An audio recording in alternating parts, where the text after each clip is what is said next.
Hello, welcome back to my channel. So in this video we're going to talk about Rachel's heartbreaking past.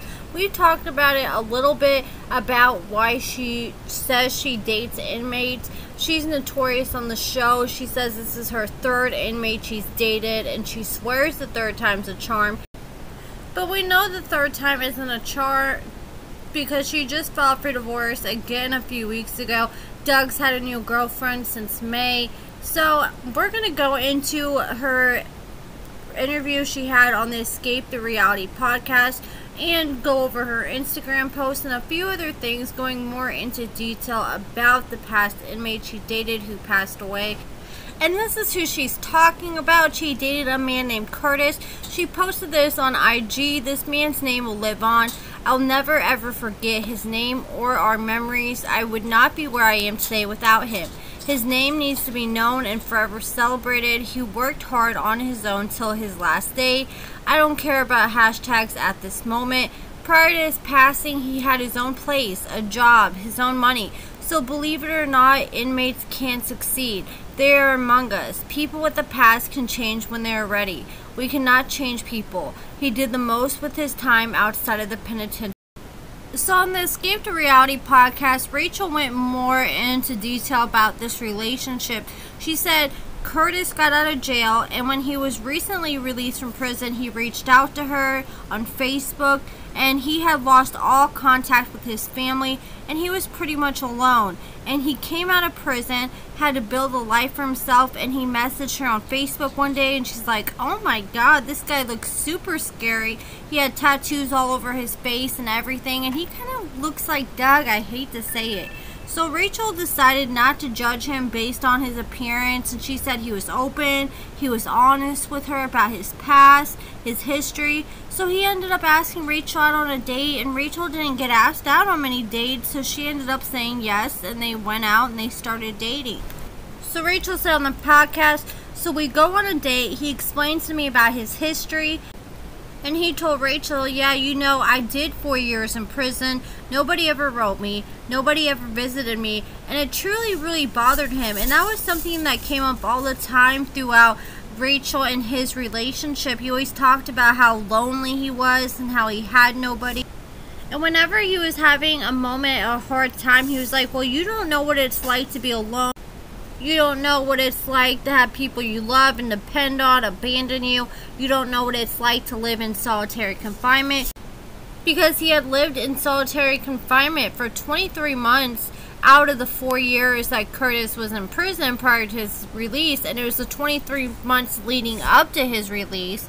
And so Rachel, after he passed away, Rachel felt like it was her job as a person to try to be there for inmates and try to step up so she didn't have another Curtis Stopel. So this is Curtis's GoFundMe. I found they were raising $1,000 for his funeral. They raised almost double the money and got enough money for his funeral expenses.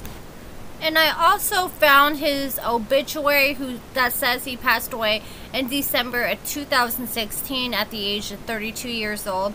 Rachel said one day they had a really nasty argument and she knew nothing about drugs at the time. And she says she's never done drugs in her life. She knew nothing about drugs. And I guess as time went on, she started to question certain things. Like, long story short, they had a really bad, nasty argument. She's like, you know what?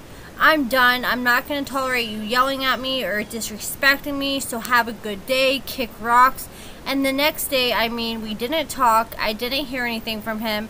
And then everybody starts messaging me, you know, have you talked to so-and-so? And I said, no, we got into a nasty argument and I'm not talking to him. I refuse to be treated that way. And time went on and he was on parole. People were afraid to go looking for him. And Rachel found out that he had died from taking too many drugs.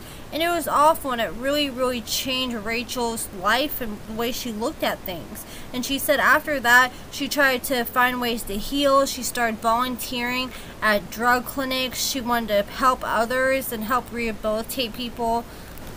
And Rachel said that Curtis, when he was in prison for 4 years prior to his release, he went through a lot in prison, including being stabbed.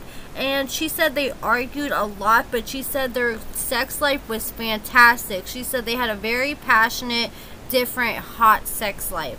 And she said there was just something about him that was just totally different than any other person or relationship that I had ever had. But she said they were from 2 different worlds, 2 different dynamics, and that caused them to clash on almost the daily. And Rachel said, I think I was trying in my mind, not fully accepting that I was looking to find something that I couldn't get back, when she was talking about her interest in wanting to date other inmates. And so that's really sad to hear Rachel went through that, and I'm surprised we didn't hear about it on the TV show. And I also found Curtis's GoFundMe. I'm going to go into that in just a second. But Rachel said that when she was at the funeral for Curtis, she bumped into a man she had a crush on in middle school.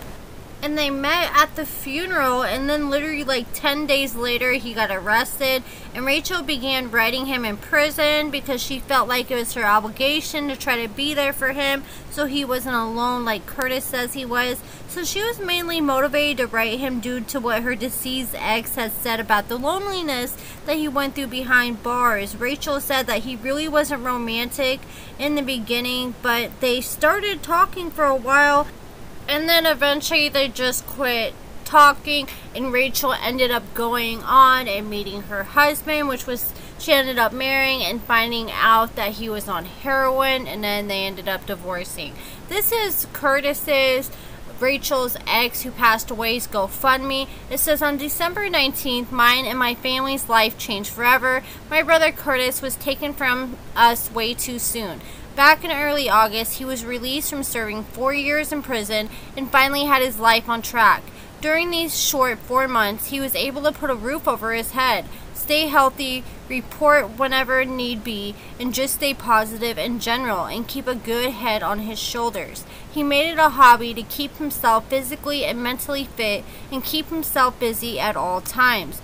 Due to an injury he received last week, he had to be admitted to the hospital. For reasons unknown and that will never be known, but it is my own and other speculation, we believe he may have been prescribed pain pills, and in doing so, that sparked an interest in him to get high one time, and that's all it took.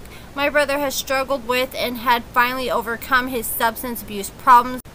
But as anyone who struggles with drugs knows, myself included, it is a lifelong battle. You can be doing the best you've ever been, and in an instant you can make one bad call and you're gone forever. No one deserves to be found alone in a car in the cold frozen. I understand that is a little graphic, but I want you to understand the hardship that my family is going through at what is supposed to be a wonderful time of the year, when your family is supposed to be closest to you, which was around Christmas time in 2016. We all had our differences, but my family will never get over this. Curtis and I were so close, and this is the hardest thing I will ever go through. Due to the time of the year and this family tragedy, that time will never heal. If there is any possible way for anyone at all to help out in any way they can, my parents would greatly appreciate anything possible. This is a big expense that came out of nowhere at a horrible time of the year when everything was going great. Goes to show you how short life can be.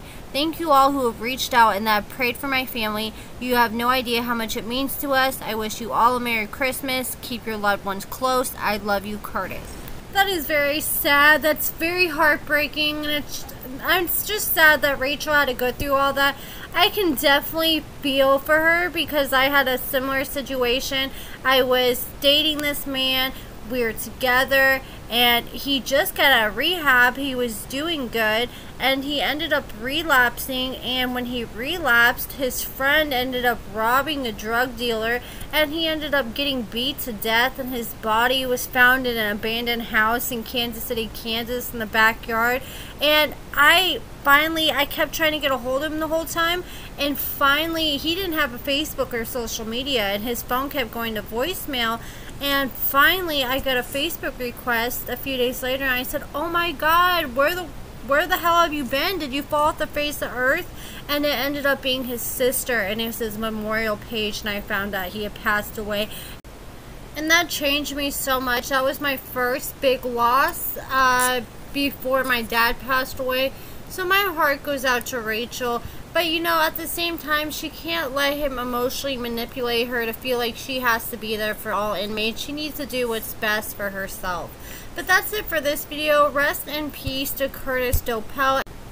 let me know your thoughts in the comments below. Make sure you give this video a thumbs up. It would mean the world to me, and it really helps my video. Subscribe because you want to make sure you subscribe. You have all bell notifications turned on because I have a giveaway I'm going to be announcing tomorrow. Thank you so much for watching.